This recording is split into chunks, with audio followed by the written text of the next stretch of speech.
hiduplah saat ini, seperti yang diajarkan Sang Buddha, tidak melihat jauh ke depan atau mengingat-ingat masa lalu, seperti itu. Hiduplah saat ini.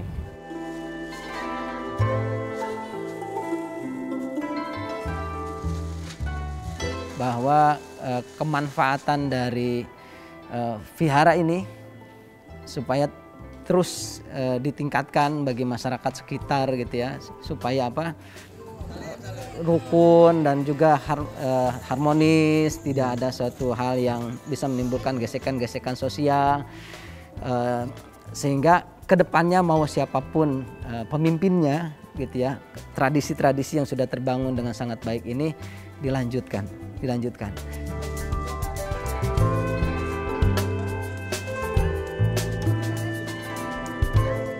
Berbuat kebaikan, menabur yang baik, maka akan menuai yang baik.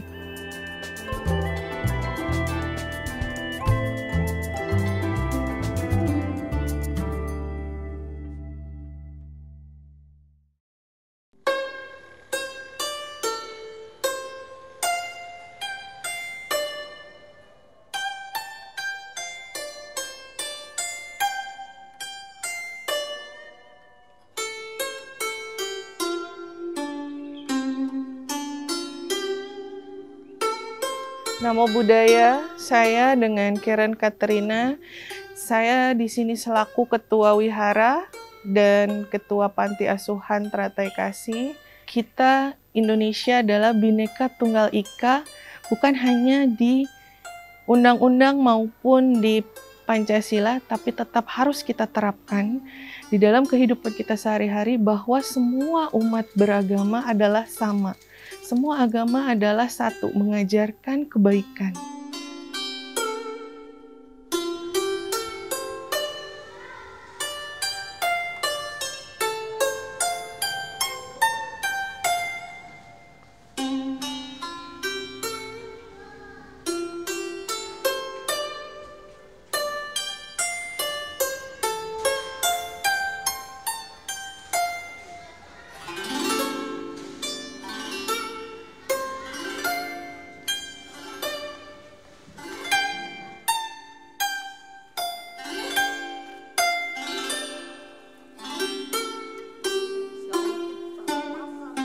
Kami lebih condong untuk berbagi kebaikan, karena Waisak itu dan Buddha sendiri mengajarkan kami cinta kasih, berbagi untuk bersama. Di tahun sebelumnya pun kami telah menyelenggarakan pembagian sembako. Waisak di sini kami selenggarakan kembali pembagian sembako kepada warga yang membutuhkan seperti anak yatim piatu, duafa, dan janda, serta lansia. Untuk ibadah di wihara ini kami buka sesuai dengan aturan pemerintah. Tidak ada perayaan yang lebih signifikan ataupun khusus. Kami terbuka untuk umum, terutama untuk masyarakat beragama Buddha.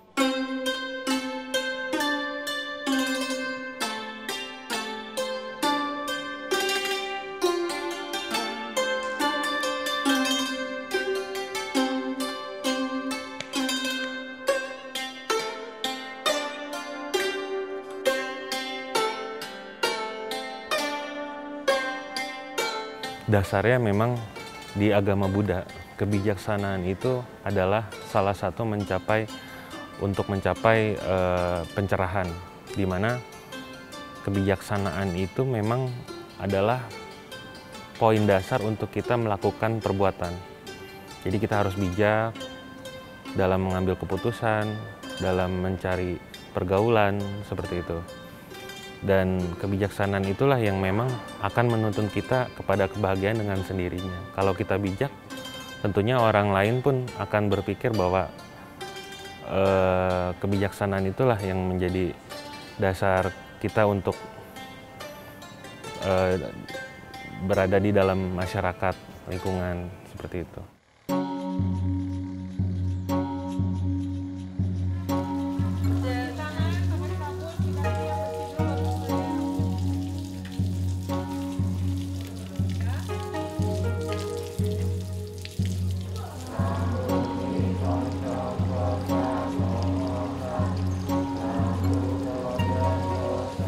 moderasi hidup beragama menjadi pegangan bahwa kita hidup di Indonesia ini mempunyai beraneka ragam agama, tentunya suku pun banyak seperti itu. Jadi tidak bisa mengatakan bahwa agama kita paling benar karena kita hidup di negara yang berpancasila, gitu, berpatokan dengan ketuhanan yang Maha Esa.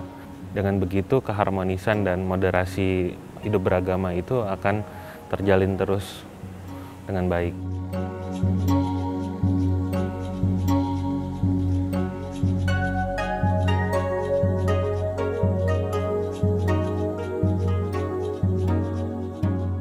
Sebetulnya masyarakat di sini masyarakat yang hampir seluruhnya itu satu sama lain saling bersaudara. Jadi dan di sini tidak seheterogen di perkotaan. Dan untuk komunikasi dengan masyarakat di sini lebih mudah begitu ya. Dan juga di sini lebih bisa menerima perbedaan selagi perbedaan itu tidak menjadikan suatu perpecahan, gesekan dan lain sebagainya. Jadi alhamdulillah sih sejauh ini komunikasi baik, kemudian hubungan dengan vihara ini juga baik gitu ya. Semua berbalut dengan toleransi yang seimbang, artinya semua bisa berada pada posisinya, tidak saling mengganggu satu sama lain, dan sejauh ini hubungan itu berjalan dengan sangat harmonis, sangat baik. Kita tidak pernah ada informasi ataupun hal-hal yang negatif tentang vihara ini, sejauh ini tidak ada. Bahkan yang ada itu tadi ya, ketika ada suatu kegiatan-kegiatan yang melibatkan masyarakat sekitarnya, ini malah dirasakan manfaatnya kontribusi dari vihara ini.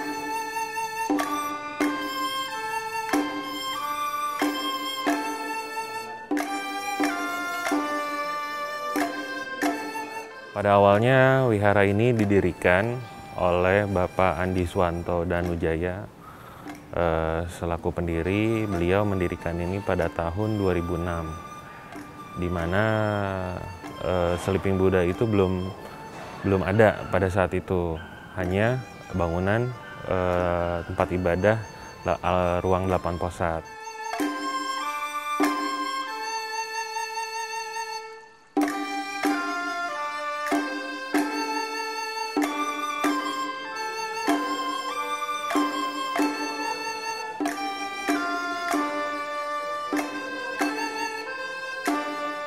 Bapak Andi Suwanto memang mempunyai keinginan mulia untuk membuat sebuah tempat ibadah yang mana terdapat altar 8 posat secara lengkap.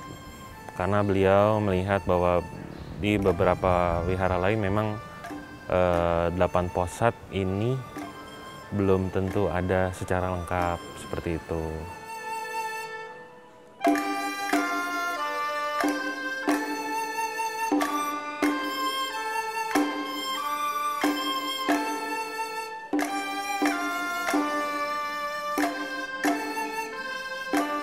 Intinya Pak Andi Suwanto mempunyai cita-cita sendiri ya, cita-cita yang luhur untuk mendirikan tempat ibadah.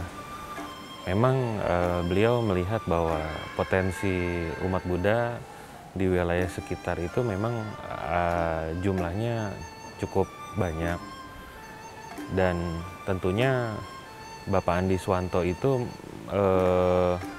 mengharapkan bahwa dari masyarakat di luar sekitar wilayah Tonjong ini bisa berkunjung juga untuk ibadah di sini, seperti itu.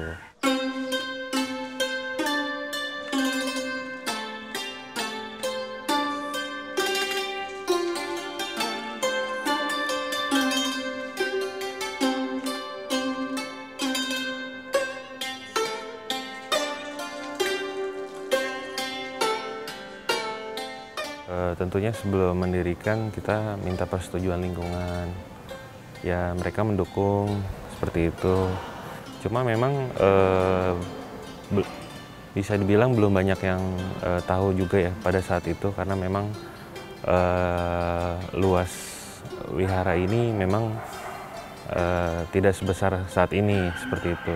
Bapak Andi Suwanto itu berkoordinasi dengan tokoh-tokoh agama non-Buddhis, terutama tokoh-tokoh masyarakat, perangkat staf desa dan kecamatan, adanya komunikasi musyawarah seperti itu ada dilakukan, dan tentunya mereka mendukung karena Bapak Andi Suwanto memang seorang tokoh agama Buddha yang berdomisili cukup lama di wilayah Tonjong ini.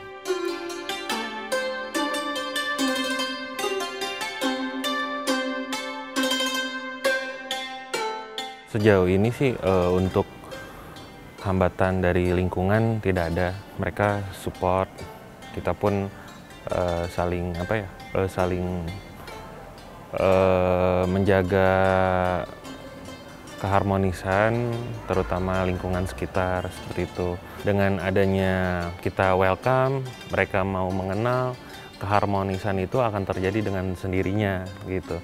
Kita memang tidak mempunyai tujuan untuk pendekatan terhadap agama lain, tetapi dengan menjaga kerukunan, kebersamaan, komunikasi yang baik, itu akan terjadi keharmonisan dengan sendirinya, seperti itu. Saya mendengar kita kenalnya di sini adalah Pak Ade ya, sebagai pimpinan di sini. Beliau katanya kabarnya sakit. Iya. Kondisi beliau memang sekarang ini sedang dirawat di ICU, sudah hampir 3 minggu, lagi sedang berjuang untuk kesembuhan. Jadi Pak Ustadz, Bapak minta doa dukungannya untuk kesembuhan beliau, Ya, Bapak Andi Suwanto. Ya, mudah-mudahan diberikan yang terbaik ya untuk Ade, mudah-mudahan beri kesembuhan. Bisa berkumpul lagi bersama keluarga, bersama kita di sini. Beliau kan dulu punya perusahaan transportasi ya Pak. Kemudian itu kenal dengan tokoh masyarakat sekitar kami pada waktu itu. Nah disitulah mulai terbangun komunikasi. Dan kemudian dari komunikasi itu beberapa agenda kegiatan di kemasyarakatan, beliau juga ikut berkontribusi membantu baik dalam pembangunan sarana-sarana masyarakat umum, sarana-sarana keagamaan. Untuk komunikasi dengan masyarakat sekitar, vihara ini sudah terbangun, terjalin dengan baik, sudah sekian lama ya. Termasuk dengan orang tua kami pada zaman dahulu ya, ketika ada beberapa kegiatan di wilayah, vihara ini memiliki kontribusi yang sangat dirasakan oleh masyarakat. Dan kontinuitas itu dibangun sampai sekarang ya, sampai sekarang dengan kami biasa berinteraksi dengan Mas Andrean. Beliau punya program yang itu melibatkan kami dalam hal misalnya dalam pendistribusian bantuan sosial, bakti sosial ataupun dalam santunan yatim piatu. Ini tentunya sesuatu yang sangat baik, sangat positif yang dirasakan manfaatnya oleh masyarakat sekitar kami.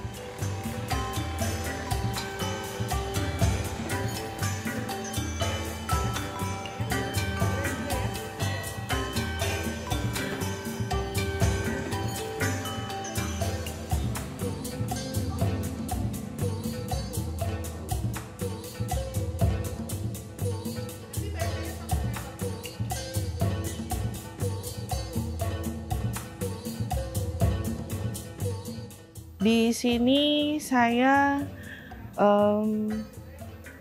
mengatur, mengkoordinasi, dan menerima anak-anak yang di luar agama Buddhis.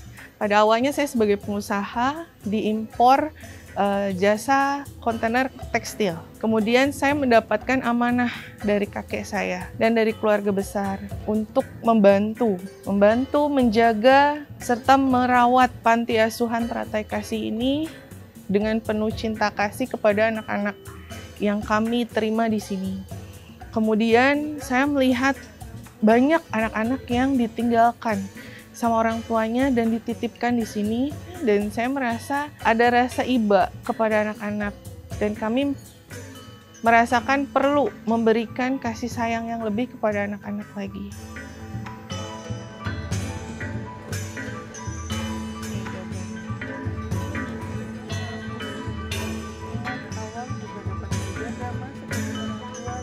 Anak-anak sekarang ada 15 anak. Di umur 3 tahun sampai dengan umur 15 tahun. Anak-anak di sini semua sekolah, dari TK, SD, sampai dengan SMA.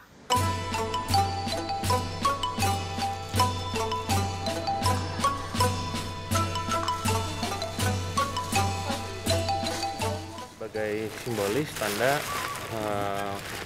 Bapak untuk menerima dan nantinya akan disalurkan kepada yatim dan duafa. Baik. Ya. Kami terima kasih Mas Andian. Semoga semuanya lancar ya Mas Andian. Banyak. Selalu saya katakan ketika kita dalam berdiskusi, ketika dalam suatu taklim gitu ya, bahwa perbedaan itu adalah anugerah. Jadi jangan dijadikan itu suatu perpecahan ya.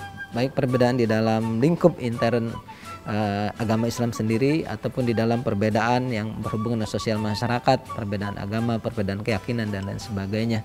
Tapi memang harus ada yang menjembatani perbedaan itu supaya masing-masing bisa tenang, nyaman dan dalam menjalankan keyakinannya begitu ya.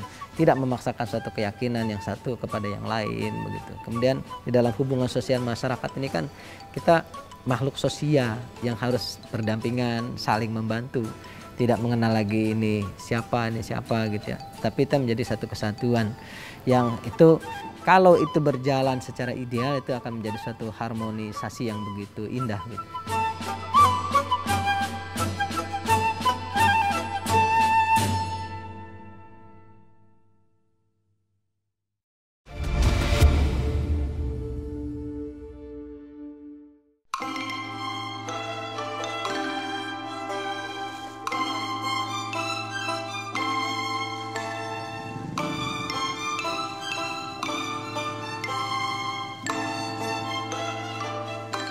Kami di sini berkoordinasi dengan masyarakat setempat dan kami juga mengadakan bakti sosial juga. Kemarin kami telah menyelenggarakan vaksinasi untuk masyarakat setempat, masyarakat Kemang dan sekitarnya, masyarakat Tonjong dan sekitarnya juga. Vaksinasi ini telah kami buka selama 9 kali di wihara ini dan door to door, secara door to door menggunakan ambulans dari panti ini. Kemudian kami rutinitas membagikan sembako minimal 1 bulan sekali untuk penduduk sekitar, gunanya untuk kami lebih mengenalkan bahwa kita tidak memilih-milih untuk bersosialisasi dan untuk berbuat kebaikan.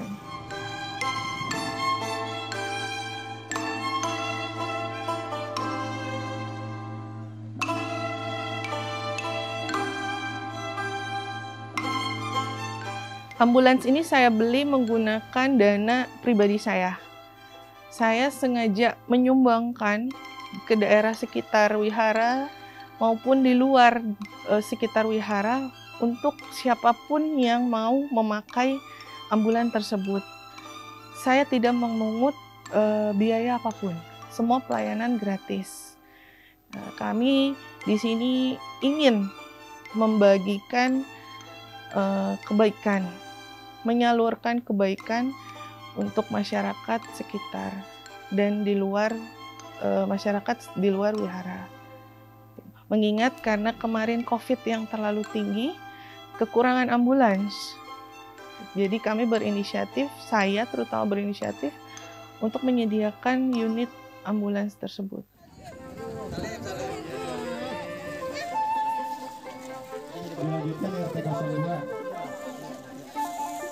Dalam beberapa tahun terakhir ini memang kami dilibatkan untuk program-program yang dilakukan oleh Vihara di sini, terutama yang berkaitan dengan bakti sosial, ya, pemberian bantuan sembako kepada saudara-saudara kita masyarakat yang kurang mampu. Kemudian juga belum lama kita juga mengadakan bakti sosial untuk adik-adik kita, anak-anak kita yatim piatu.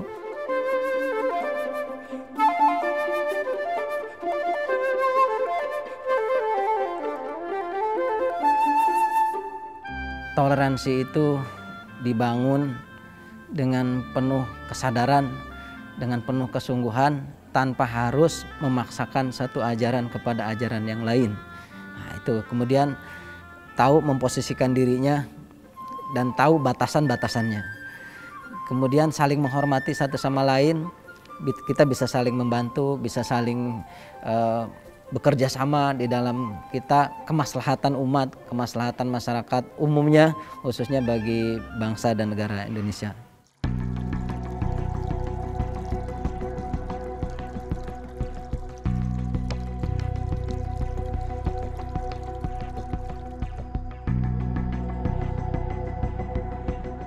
Tentunya harapan kita itu adalah berdamai dengan diri sendiri. Kalau saya pribadi melihat ketika kita bisa berdamai, tentunya dengan diri sendiri, tentunya ego kita ikut berdamai, kita akan mendapatkan kebahagiaan kita sendiri. Jadi tidak terpengaruh dengan kondisi keadaan sekarang seperti itu.